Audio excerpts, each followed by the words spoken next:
Ladies and gentlemen, welcome back to the workshop. We're working on the frame lock folding knife. We have to start getting cracking with the blade some more. We hardened this last night. We got a 36 grit grind on the bevel there. We still got a smidge of thickness on the edge. I took it pretty thin though. We're going straight into the grinding room to grind this puppy, get that edge sorted. Oh, we're making some good progress indeed. Thank you for joining me.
So here we go, we've got the 800 grit Trizact on the bevels there. I also ran in with the small wheel attachment up top, cleaned that all up a little bit. You'll see over there at one point I did mess up, I think it was with the 240 grit. Made a little scratch there, which I'm not happy about, but I think I'll be able to clean that up back here on the granite plate with some 1000 grit. And I just have to add, I am like so thrilled with this grind. This is probably the best grind I've ever done on anything. Oh my goodness, guys, practice is king. Practice is king of all. The more you do, the more you get better. This is a ways off what a hell of a lot of people in this world can create, but it is a ways better than anything I could make before I started doing more practice. Let that be a little bit of inspiration for you. The more you do, the better you get. Anyway, time to do some hand sanding with the old hand sand paper. Let's get this puppy all the way up to 800 grit on the bevels, on the top. I'm also then going to clean it up on the granite plate before we move on.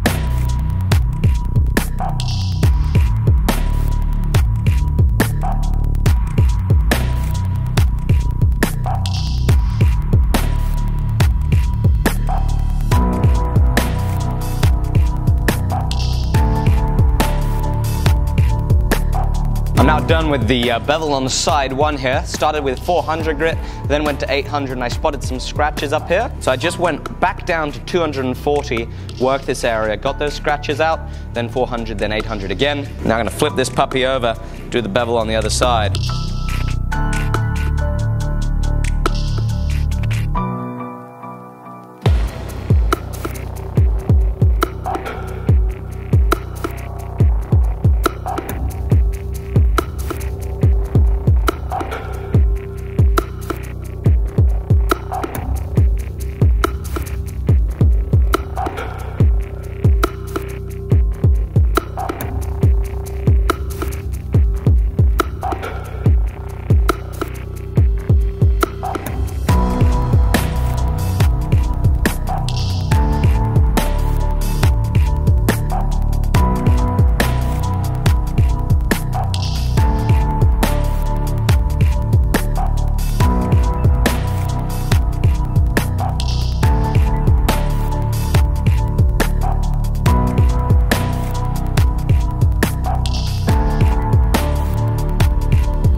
Okay, so I have it all assembled here. As you can see, kind of for the first time there with the blade all polished up and with this lock bar applying any sort of pressure, this is just super duper exciting. If I was to make another one there, I would bring that plunge line back further. I do still love the look and I'm really pleased with the cleanliness of this. Now, obviously, we still don't have a lock. You can see that we're still a little proud there on the material for the lock, which is good. That gives us something to work with. You'll also see, still don't have a hole for our little ball bearing, and that is the next step, though we started thinking about it yesterday. So here is the ball bearing that I'm going to use, and as you can see, I bought a cheap micrometer. It's already malfunctioned. Buy once, cry once. I still don't learn. Still don't learn. It's an itty bitty little thing. Finally got the mic to work. Need to order a better 0 to 25mm mic. I got a good quality expensive one for the 1 to 2 inch size, but I cheaped out.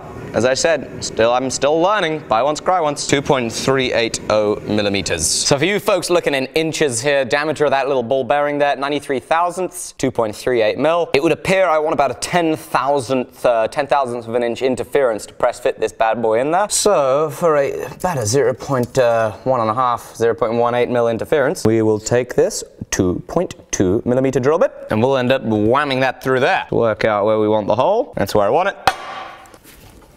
In we go with the drill bit. So as per the Ecom Knives tutorial, I have the blade tightened up with the use of this little clamp here so that we're getting some nice kind of compression in there where we mark it. And I can touch off with the drill bit, start drilling it, and apparently there's a different tone when you hit the blade. I'm pretty nervous that I might have already hit it and I don't want to go too fast, so... Oh! Look at that! We have hit the blade. I don't know if we've gone too far. It really doesn't look like it. That could have been a hell of a lot worse. That could have been a tragedy. I could have gone all the way through the blade. Give you an idea of what it's going to look like on the bottom there. There is one of the little balls from the ball bearing, and you can see how it doesn't quite sit down there. The pressure of pressing that thing in there should indeed hold it, obviously from the underneath. Lovely. Now it's time to take it all apart and get that little thing in there.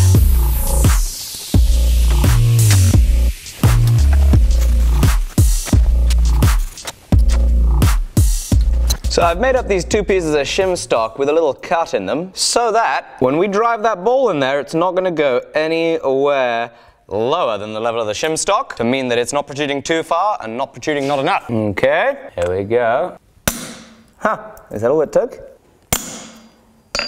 There we go. And take a center punch here and just circle around it. There we go. And now it's time to put it back together. What? Yeah! Listen. Listen. Listen. Listen.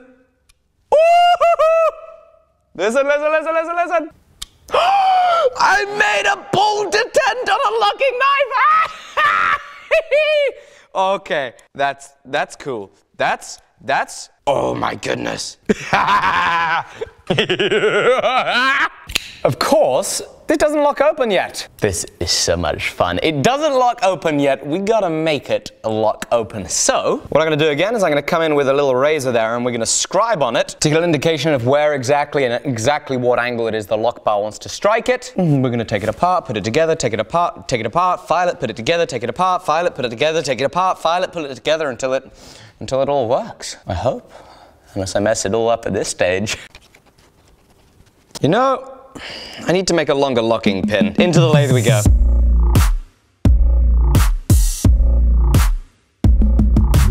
There we go, number one, and then the new one, number two. You can see it's a whole millimeter longer. I noticed I had to make a longer one there. When I saw that thing wasn't square in the hole, and I realized it was actually in one counterbore, but not the other. I guess I must have messed up a measurement. Time to assemble it again.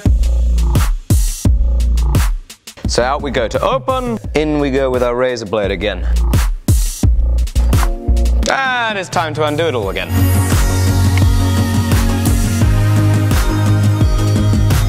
And back together for a test assembly.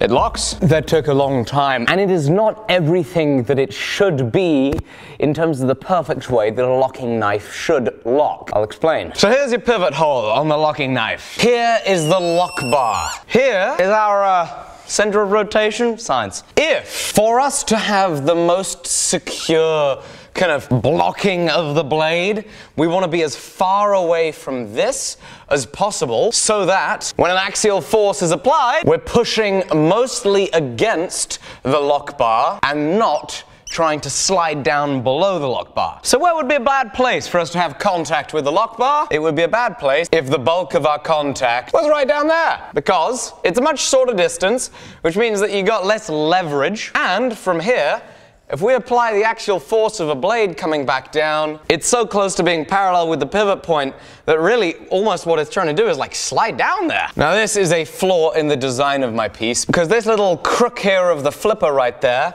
when turned around, comes down and hits this locking pin, and it is poor design on my part that meant that the point of contact for the locking pin ended up exactly right smack bang in the middle of the lock bar. Or, I mean, it's not really smack bang, it's maybe a little more like this. 3/4 of the way up at the top of the lock bar, exactly where we need the contact for the best knife ever. I mean, what are the major issues that I'm going to end up seeing, as far as I understand, from contacting so much closer to the pivot? Mainly, this isn't going to be a knife that is going to last for 20 years and still be kind of nice and neat and tight fitting. This is going to be the type of knife where that action of opening it is going to cause premature wear, and eventually there's going to be more movement between the blade and the actual handles itself than a properly designed knife would have. I mean, it's still, it's pretty satisfying as it is. Like, that's pretty satisfying. And though I'm not going to be able to make the perfect knife that I absolutely was striving to make because of errors that I made right at the beginning when I was designing this bad boy, and straight through the piece as it was that I did not spot this. This could have probably been alleviated right, a couple of days ago when I drilled the hole. My mistake. And though I can't make the perfect frame lock folding knife on my first go, this is what I certainly can do from here on out. I can make the perfect learning experience, so I'm going to crack on. This thing is not going to be a 20-year EDC abuser knife and be able to hold up to it. It'll wear. But there's still a hell of a lot more things that I can learn on this project, so I'm going to keep cracking on for those little bits of knowledge. The next step is we're going to go in here, and the screws for our pivot pin and our locking pin need to be made, so we have some turning to do on the lathe, which I'm very excited about, because speaking of learning, just as I've got a lot to learn here, I've got a lot to learn down there at the lathe. Let's go!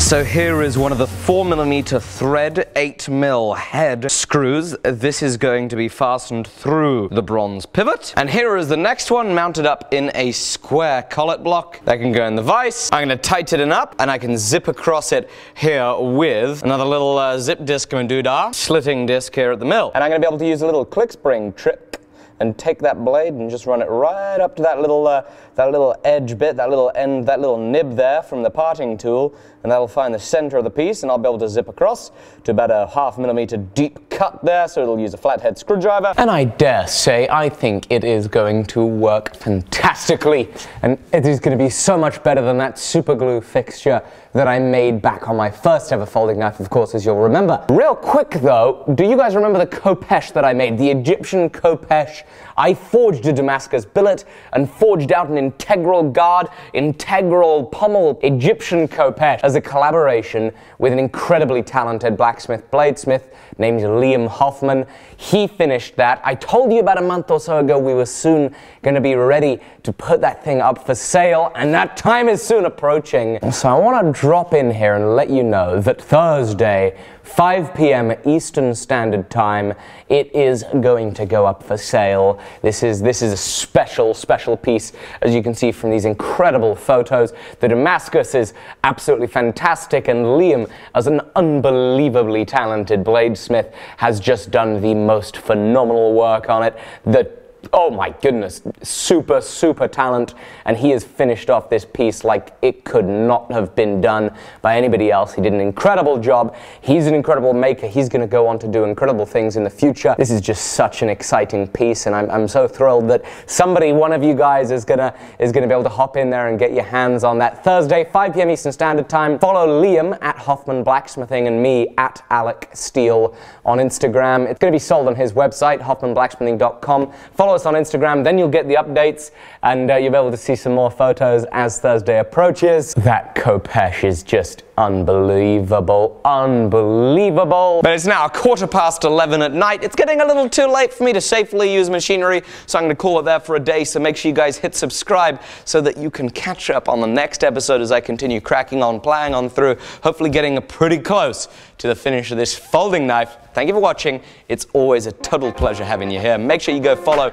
Liam and I, Hoffman Blacksmithing, and Alec Steele on Instagram to stay up to date with this khopesh sale. It's super exciting. Bye-bye.